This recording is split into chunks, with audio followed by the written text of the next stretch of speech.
The valedictorian of Central High School for 2017 is Adel Hassan.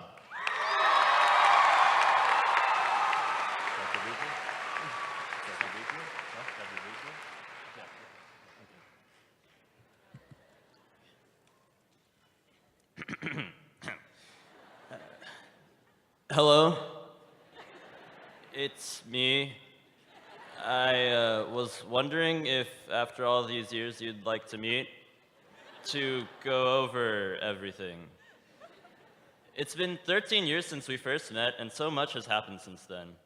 We learned to add and subtract. We learned to read and write. We learned the history of our glorious country, and we learned that the mitochondria is the powerhouse of the cell. Some of us learned to tie our shoes, and I learned that if you double knot them, you don't have to tie them.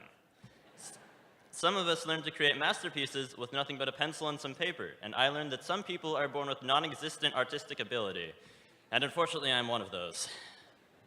Some of us learned to make melodies with merely our mouths, and I learned that some people can accurately replicate the sound of a dying whale when they try to sing. Some of us learned to master the art of public speaking, and well, you're about to find out, aren't you? Okay. We've learned a lot over the past 13 years, and we are gathered here today to celebrate the end of our formal education. Now, wait, who am I kidding? Today, we celebrate the end of a 13-year-long de facto imprisonment in a government-run facility in which we were...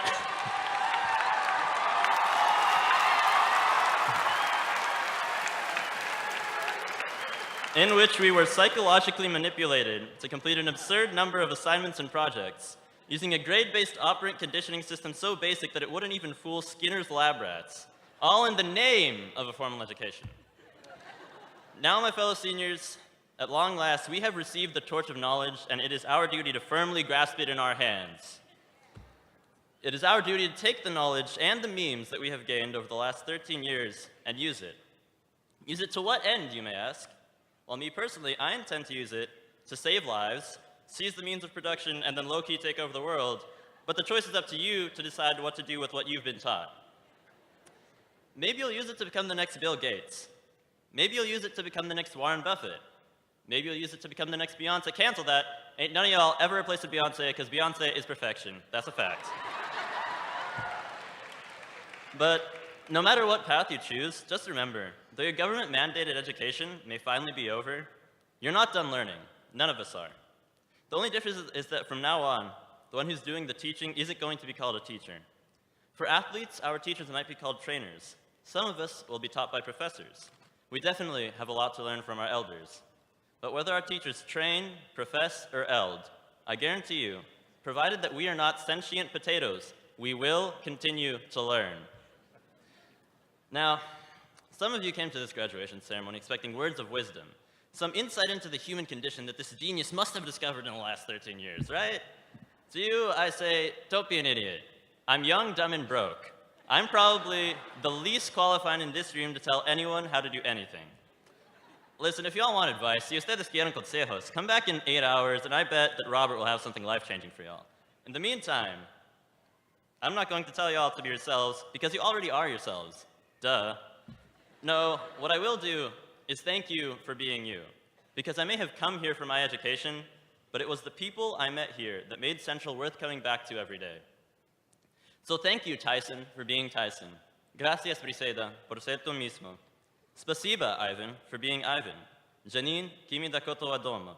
And Des and Willie and Frederick and Lily, I'm sorry I couldn't fit you into the poem, but Sarah likes cats, and thank you for being you too. And you know what? Allow me to extend my gratitude to every single one of you that walks across this stage today for being a part of my high school experience. We all walk different paths in our lives, but for some time period, yours intersected with mine. And during that time, I've gone to know exactly 303 of y'all according to my yearbook.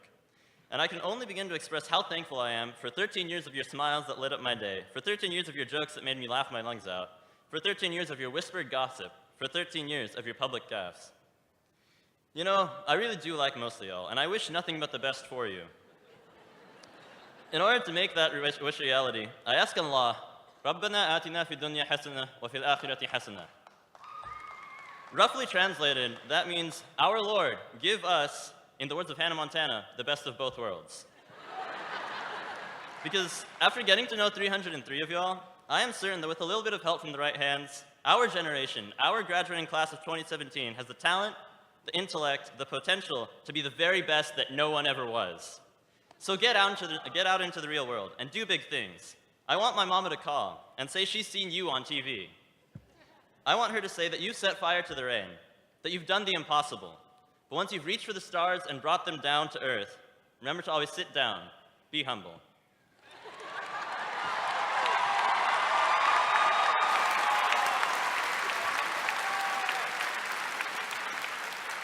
The last 13 years have had their highs and lows. There have been moments when I felt like I was on top of the world, like I could ace every test, make every shot, win every award, get all the girls. Okay, fine, I admit that last one never happened. And life is no less of a roller coaster after you... Oh, but there have also been moments when I felt like all my friends are dead, push me to the edge. And life is no less of a roller coaster after you graduate. That's part of the beauty of the whole thing. The human experience is one of endless variety, and it is that variety that gives us hope of a brighter future in our darkest moments, and is that variety that brings the most successful crashing into a pit of depression. So I want all of you to remember, always support your friends and family. Be the stabilizing pillar they need to keep them from flying too close to the sun or diving too close to rock bottom. Be there for your friends when they're living it up, and be there when they're feeling down. When they cry out, "Wake me up inside," I want you to be there to save them from the dark. And even if you're about to leave your home in search of greater opportunities, I want you to never let your family leave your heart, because your parents, siblings, and relatives supported you in your journey to this stage, and for that at least, you owe them one. Moving on, there are some people out there in the crowd who have stayed awake this whole time for the sole purpose of discovering my secret. They want to know how I became quote-unquote successful, and what they can do to obtain similar results. Well, as the son of immigrants who came here in the search of the American dream, hold up, I have something to clear up first. Some people claim that immigrants don't have any positive contributes to American society, that they're only a small boost to the GDP. Well, listen up, kid. I'm fixing to be so bougie that inflation will double when I tip my barista for my triple venti no foam latte. So when you pay $6 for the gas that cost you $3 last week because I wanted some caffeine, cuando pagues $6 por la gasolina que te costó $3 la semana pasada porque yo quería cafeína. Now try telling me again. Try telling me again, the immigrants are only a small boost to the GDP.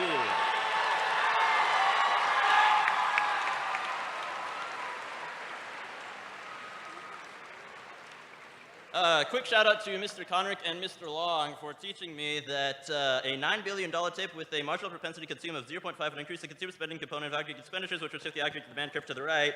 And assuming that prices and wages are flexible upward and longer-run aggregate supply is classically constant, price levels would double. Right. So,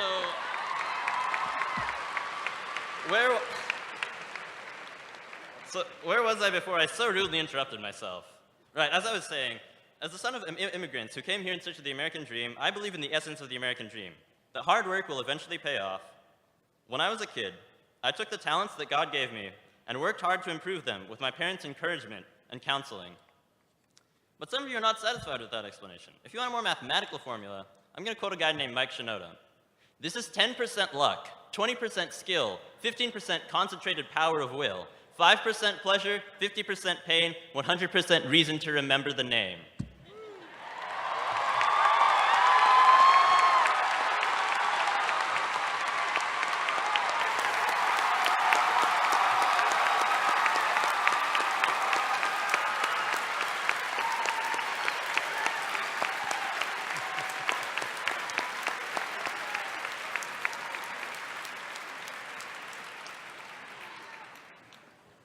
I'm going to give Adele some water.